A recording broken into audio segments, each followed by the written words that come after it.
So, but during this lecture session on the design for reliability, now I will be discussing an important topic called reliability and life testing plans. Okay, so all the important life testing plans we'll be discussing one after another. Mainly we'll be concerned with measurement of reliability, life testing plans, assuming exponential distribution. That means for measuring reliability of a component, we assume that the component right now exists in useful life phase. Now, let me first explain that why a life testing plan is recommended. Why do you use a life testing plan? Now, what you need to do, that means we know what is reliability, we know what are the factors affecting reliability, what are the dimensions you must consider while you define reliability of a system or a component. All these details are known to you. The next obvious question is, can you measure the reliability? Okay, so as you know that whenever you try to specify the numerical value of reliability of a component or the system, this numerical value may lie anywhere between 0 and 1. Okay, 0 means no reliability, that means it's not functioning at all, and 1 means that it is functioning all the time. Now, in majority of the cases, we will find that when you deal with sophisticated components, sophisticated systems, so the implied meaning is that for a sophisticated system, the component reliability as well as the system reliability must be very, very high, but it just cannot be 1. That means whatever may be the sophistication level of a system or a component, you cannot say that it will run for for infinite time period. At any point in time it might fail. Is it okay? So when we estimate the reliability of a component of the systems, it just cannot be 1. It is less than 1. If it is 0.99, fine. Even if it is 0.95, it is fine. But if it is 0.8 or 0.7, this may be considered as very low reliability. Is it okay? So now the question is that you must be, are you in a position to prescribe certain methods with which you can measure reliability? So during the lecture session, I will be discussing certain methods with which you can estimate, okay, the reliability of a component as well as a system. For estimating reliability of component or a product, experiment or test following specific methods and guidelines is to be carried out. Is it okay? So we will come to know what are the methods you should follow under different conditions. This test is usually carried out at the prototype stage of a component. So prototyping is an important activity in product design, and a lot of experiments, lot of tests you carry out on the physical prototype of the system.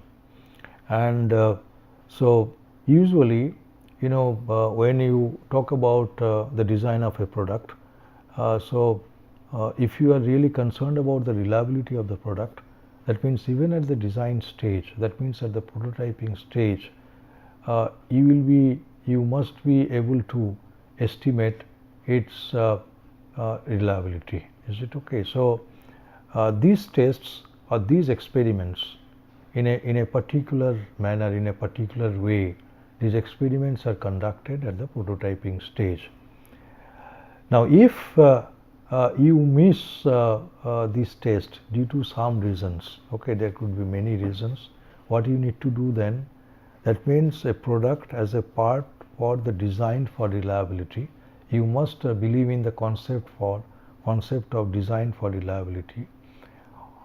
And this test, if you miss the test at the prototype stage, what you can do, that means the test may be carried out at the finished goods stage depending on requirement. Is it okay? That means before the finished goods are sent to the customers, okay, as a final the test and inspection, as a final test, inspection and examination. Now you collect the data in such a way that you are in a position to measure the reliability of the concerned product. The test for reliability and the live testing of a component or a product is usually destructive in nature. We have already they referred to the destructive the testing and during the acceptance sampling, and in many a time what happens that the component may be very expensive, and so unless you go for the destructive testing, okay, so the reliability, the value you cannot assign to the product. So in a majority of the cases, destructive testing is a must. So if it is a destructive testing, obviously you go for the sample tests, okay, and obviously the sample size should be as minimum as possible. Is it okay? Whenever you go for destructive testing. Now as I have already mentioned that there could be many ways you can carry out such a testing, and each the test you have to make a plan. So the three specific ways of carrying out such a plan. That means 3 ways you can go for testing. Observing a sample of items, that is the first first way. That means this method you can apply. That means observing a sample of items until a pre-specified number of failures occur. That means you suppose the sample size is n. So I will have a sample of n items. Now all these n items will be simultaneously tested, and this test will continue till a pre-specified number of failures occur. That means suppose you deal with say the 10 components or the 10 items, and you start testing them simultaneously, and you say I'll continue my test till say the 5 the failures occur. Okay, so that means this is pre-specified number of failures. What is the pre-specified number of failures? In this case it is 5. So this is the first alternative you may have, and from the collected data you can compute the value of the reliability. Second one is observing a sample of items over a certain period of time. That means what I say that I will take the same number of items in the sample size is n equals to 10. Now I will start carrying out the test for a specified period of time, say 1000 hours or say 500 hours, that is pre-specified, and then within 500 hours or say 1000 hours, these are basically the test time, I will observe, I will get this data that how many units have failed.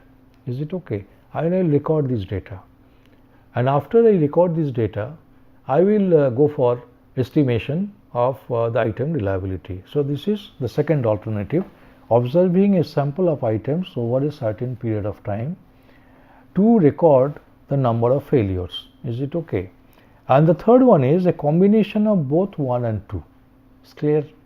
So here what you try to do, that means you go by unit, not by sample. Is it okay? So there are certain advantages if you opt for an alternative combining both. Testing is done under simulated conditions. Is it okay? In majority of the cases, making sure that the simulated condition resembles as close to the actual condition as possible. Is it okay? That is the basic in the condition you must ensure that the simulated condition should be, as the close to the actual condition as possible. Okay. Now, how many types of testing plans you have? Already I have mentioned the 3 alternatives. So depending on which alternative you select, so you select a particular testing plan. There are 3 ways of conducting the test I have already mentioned, and hence there are 3 types of testing plan. First one is the failure terminated test, the second one is the time terminated test, and the third one is referred to as a sequential reliability test. Sequential reliability test. Okay. So what is this failure terminated test? So let me elaborate on this. The test is terminated when a pre-specified number of failures occur in the given sample of items. I have already mentioned. That means sample size is n. And all these n number of items are subject to the test. Is it okay? When the tests will be carried out under simulated conditions on all the components simultaneously. Then the test is terminated when a pre-specified number of failures occur. Acceptance criterion: how do you accept this sample and then the lot? Is it okay? So it is basically an acceptance, the sampling plan. Okay. Estimated average life of the item is greater than its stipulated value. That means what you try to do? That means you have to collect. You will be collecting the data, and after analyzing the data, you will compute the average life of the item. That means estimated average life of the item, and then this average life of the item is compared with the stipulated value. Okay, so what is the stipulated value? You must know. Suppose you say that the estimated average life is say 500 hours, whereas the stipulated value is say by the 400 hours. So obviously you are going to accept the sample, and as you are going to accept the sample, obviously you are going to accept the lot. Is it okay? So based on the tests you carry out on the sample, so you will be taking a decisions on the lot or the population. So now I will elaborate with the notations like if n is equals to sample size, r is equals to small r is equal to the pre-specified number of failures, and c equals to the stipulated mean life of the item. Is it okay? Stipulated. The average life of the item theta hat is estimated as T hat, capital T hat, divided by R. What is T hat? T hat is accumulated test time. Now, how to accumulate the test time? That we'll be taking up one example, and you will come to know that how do you compute this accumulated test time. Is it clear? Right. So if theta hat is greater than equals to C, the lot is accepted for its reliability. Is it okay? The lot. Ultimately, you are taking a decision whether you will go for lot acceptance or you will go for lot rejection. Is it okay? So this is a sampling plan. So this is one alternative. What is the second alternative? Second alternative is time terminated test. Supposing due to some reasons, is it okay? You have to identify that what could be the possible reasons. Is it okay? Possible reasons, and if those reasons exist, you cannot go for failure terminated test. So you have to think of alternative. So what is the alternative? That is the time terminated test. Whenever you opt for a particular test, we are assuming that this test is feasible. Is it okay? That means there will be no problems in carrying out such a test.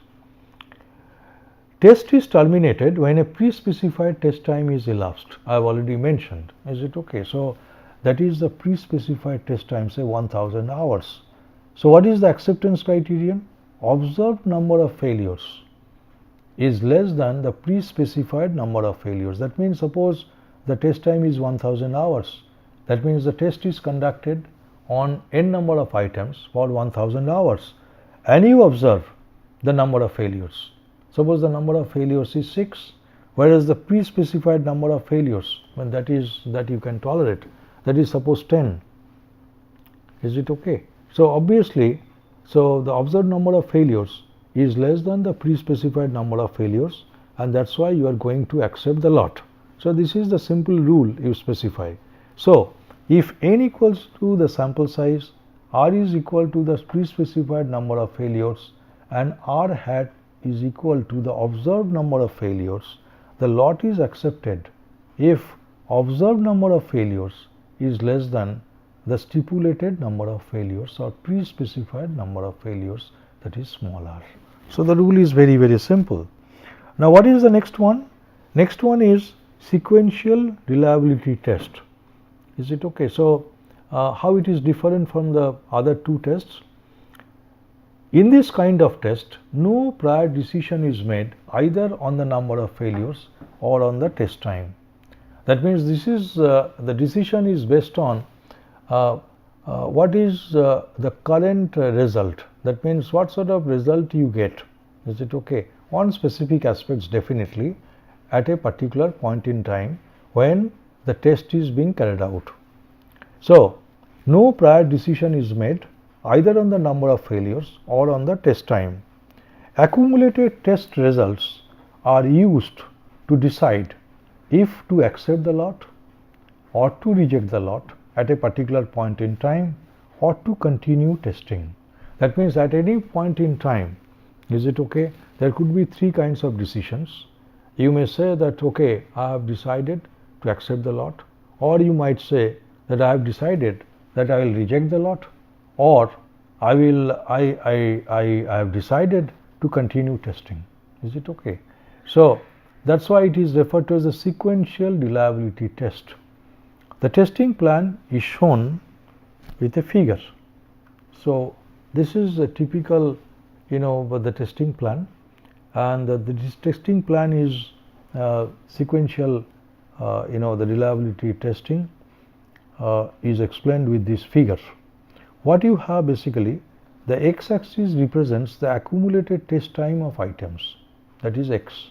I have already explained what is the accumulated test time.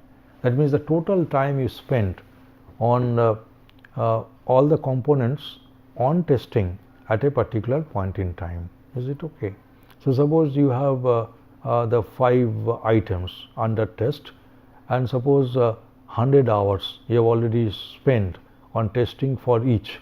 Is it okay? So what will be the accumulated test time? Obviously 5 into 100, that is 500 test time, and this is referred to as the accumulated test times. Is it okay? So as the test time continues, right? So accumulated test time also will be increasing. Is it okay? So this so x-axis represents the accumulated test time of the items, and the y-axis represents the cumulative number of failures. That as the test you carry out, is it okay, on the number of items in the sample, okay, what you try to do, that means the cumulative number of failures. Is it okay? The cumulative the number of failures you note down. Is it okay? And those values will be plotted, like say this is the first one at this accumulated test time.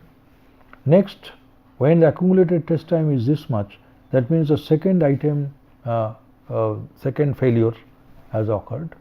When your accumulated test time is this, that means the third failure occurs, third or fourth failure occurs. This is whatever it is, the third or fourth failure occurs, and then you constantly you are testing the items. Accumulated test time is increasing, but the number of the cumulative number of failures remains constant till it touches the acceptance line. Is it okay? So what do? That means as soon as the accumulated test time is capital T, you stop the test and you say, yes, I am going to accept the lot. Is it clear? So so there is an acceptance line, and the area beyond this acceptance line is referred to as the acceptance region. Is it okay? That means it is heading towards the acceptance region.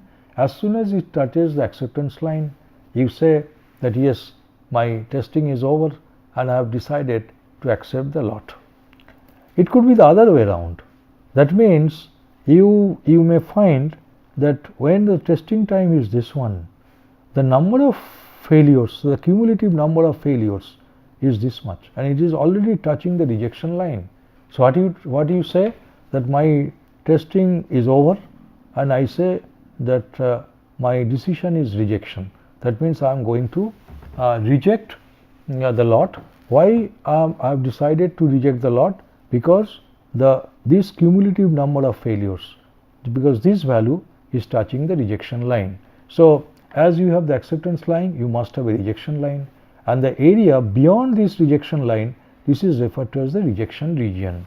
So now what you need to do, that means in order to get the equation for the acceptance line as well as the rejection line, now the 4 conditions you specify. That means you want to design this sort of sampling plan.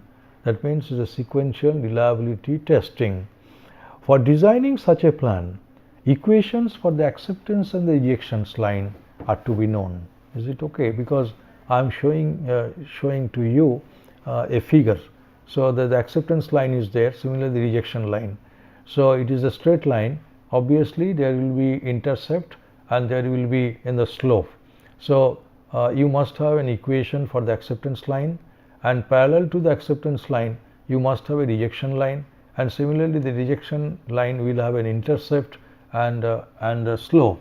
So how to get these equations?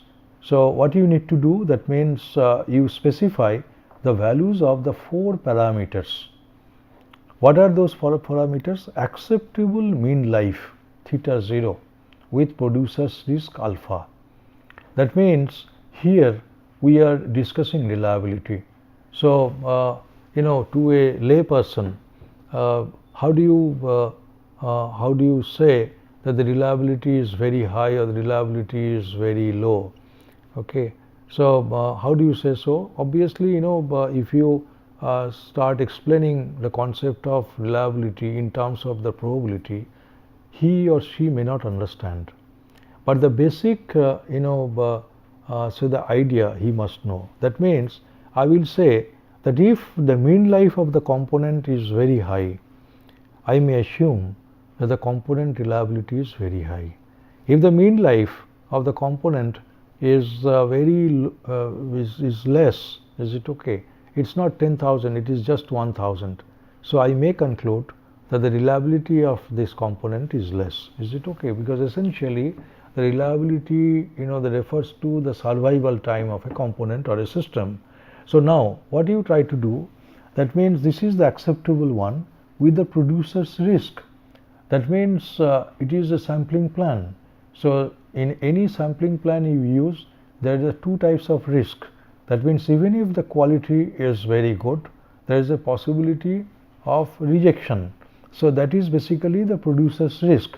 Here, instead of saying say the quality, we are referring to the reliability, and the reliability is indirectly measured with the mean life. So that is theta 0. So theta 0 with the producer's risk alpha, say 0.01 or 0.05. Similarly, the minimum mean life, that means even if it is just say 500 hours, okay, mean life, it is considered to be very, very less, but still as you are applying the concept of sampling, there is a possibility of its acceptance. So that is basically the consumer risk, that is beta. So these 4 values, okay, must be specified while you propose the equations for the acceptance line as well as the rejection line. Mean life of an item is an indirect measure of reliability. This point we have been saying. So what is the decision rule?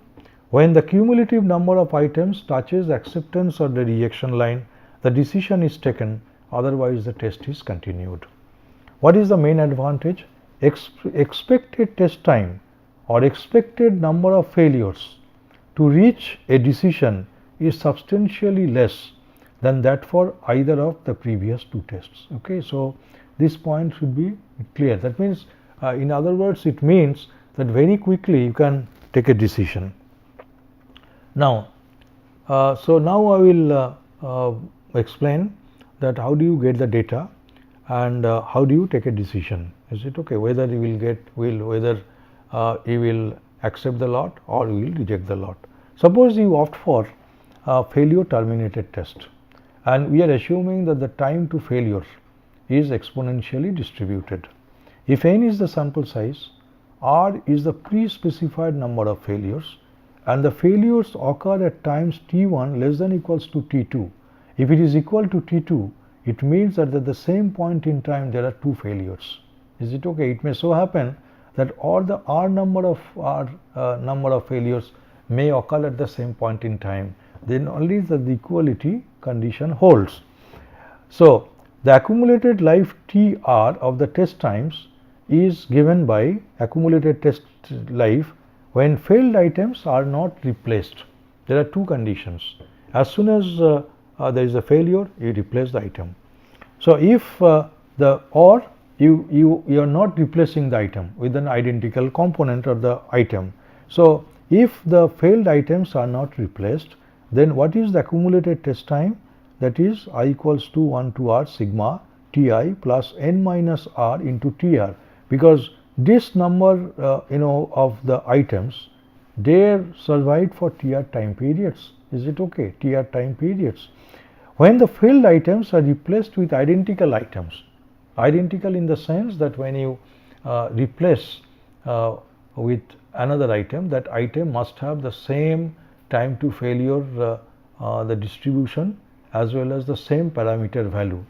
In minimum or negligible replacement time, that means you are replaced with identical items in minimum or negligible replacement time. That means we are assuming that the repair time or the replacement time is minimum and assumed to be almost 0. Then Tr is equals to NTR. That means all the items are basically surviving. So, the mean time, mean life theta is estimated as theta equal to Tr by T. Okay. So, this is the point estimate. Now, you go for the interval estimate, assuming that the test statistics 2 Tr by theta is a chi-square distribution with Tr degrees of freedom that has already been tested. A two-sided 100 into 1 minus alpha percentage confidence interval for the mean life is given by this one. That means 2 Tr divided by chi-square alpha 2 with 2 degrees freedom less than equals to theta less than equals to 2 Tr divided by chi-square 1 minus alpha by 2 significance with 2 degrees of freedom. So, the chi-square values with 2 degrees of freedom are known. That means you will be referring to corresponding table of the chi-square distribution and get the values. If it is a time terminated test, what you try to do? That means same sample size, T is the pre-specified so the test time, and this is so the number of the failures occurred at times T1, T2 less than Tx, and obviously this number x is a random variable. This is so random variable will be the x. That means x may be 2, x may be 3. Okay. So, x is a random variable. So, what is the accumulated test time? When x number of failures occur. So, when the failed items are not replaced. So, you have this expression.